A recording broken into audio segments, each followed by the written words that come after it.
Aha. Başladık. Əsəriniz hansı əsərin bir parçasıdır? Manqurt əsəri. Manqurt başlıqıdır. Roman. Hansı romandır? Romanın adı neydi?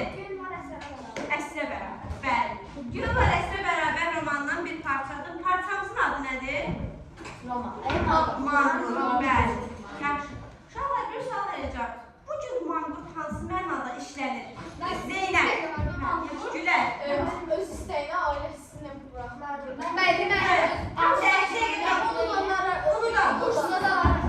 Unudan.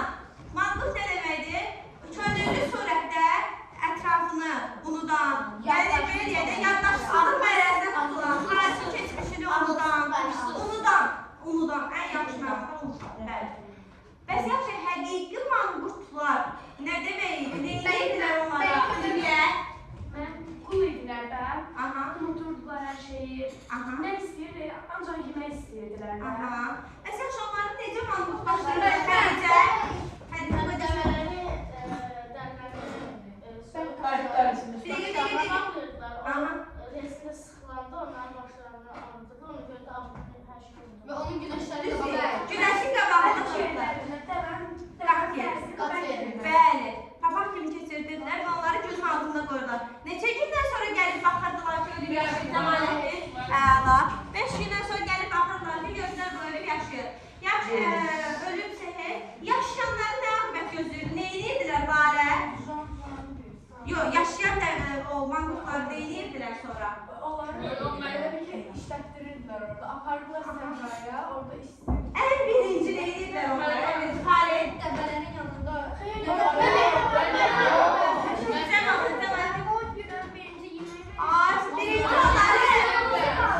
Birinci onları bir yaxşı. Onlar pis vəziyyətdəydi. Birinci onları gücləndirirdilər, yaxşı baxırdılar, sağaldırdılar. Artıq huşsuz vəziyyətdə, yaddaşsız bir qul manqurt olurdu. Kölə olurdu. Rahat bir şəkildə artıq onlardan istifadə edəcəkdilər. Sonra onlara hansı işi tapşırırdılar? İndi işi. Hansı işiydi o iş? Xədicə? Onlara pasiban verirlər. Dəvələrə nə demək? Pasibanlamaq. Yaxşı. Ananın adı neydi? Nayman. Aysa. Nayman. Nayman ana necə olur ki, oğlu haqqında nəsə eşidir? Onlar bir yerdə oturanda söhbət edəndə mama ana zadı səssizlərdə orada ucqulana gəlir ki, orada danışırlar onun oğlu haqqında. Əslində oğlu olduğunu bilir. Təsadüf özündən hiss edir ki, o mənim oğlumda, ondan sonra gedir. Düzdür. Yaxşı, oğlan necə olmuşdu ki, döyüşə getmişdi? Kimin Zeynəb? Əsasdan nasıl getmişdi? Yaxşı. Necə olmuşdu bəs ki, oğlan düşmən tərəfə getmişdi? Ləman?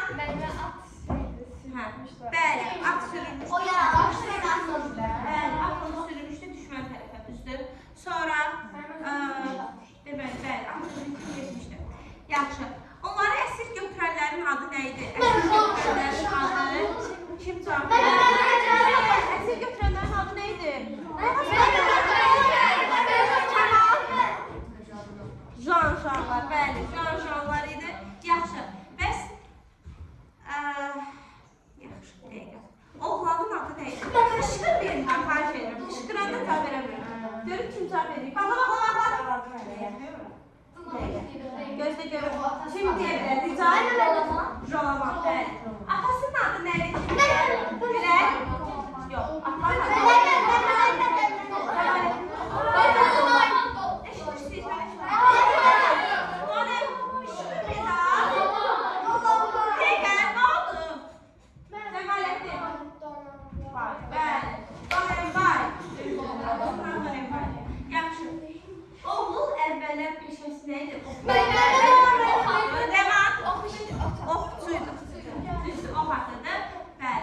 Ana gəlir, oğlan ona dərhal reaksiya verir, yoxsa reaksiya verir?